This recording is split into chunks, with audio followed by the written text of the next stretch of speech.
Hi guys, welcome to my Mandarmani blog and this is the part 2। তো যেখানে তোমাদের সাথে অনেক কিছু শেয়ার করব। তো আমরা টোটো করে তো পৌঁছে গেলাম রিসর্টে। তো আমরা যে রিসর্টটা বুক করেছিলাম সেটা তো বিচের একদমই কাছে ছিল। তো বিচটা ওখান থেকে দেখা যাচ্ছিল আর বিচের যে আওয়াজগুলো সেগুলো শোনা যাচ্ছিল, খুব ভালোই লাগছিল বেশ। সো রিসর্টের নাম হচ্ছে রিসর্ট সাগর বৃষ্টি। পার ডে আমাদের প্রায় অ্যাপ্রক্স 2,500 করে পড়েছিল। তো যেহেতু আমরা 4 জন ছিলাম তো ডিভাইড হয়ে গেছিল সেটা। তো যাই হোক, তারপর তো আমরা এখানে একটু ঘোরাঘুরি করছিলাম আমাদের ব্যাগপত্রগুলো রেখে।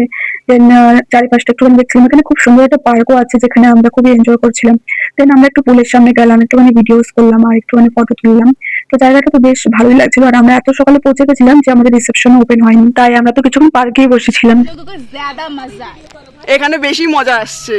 হাই, আসতে হয়ে যাচ্ছে তো, জোরে কর না, জোরে কর না, জোরে কর না। তো ফাইনালি আমরা বিচে চলে এসেছি।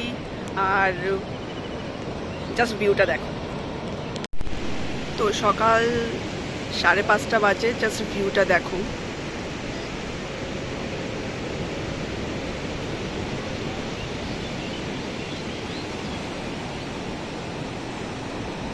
তো যাই হোক, ভিউটা তো আমরা এনজয় করছিলাম আর সত্যি খুব ভালো লাগছিল, কেননা ওই সময়টা খুবই ফাঁকা ছিল, কেননা ওটা ভোরের সময় ছিল।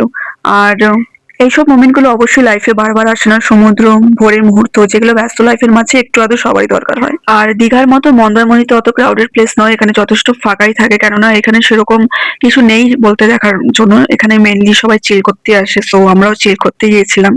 আর এদিকে তো আমরা 3 জন প্রায় গান গাইতে গাইতে মোমেন্টস গুলো এনজয় করছিলাম।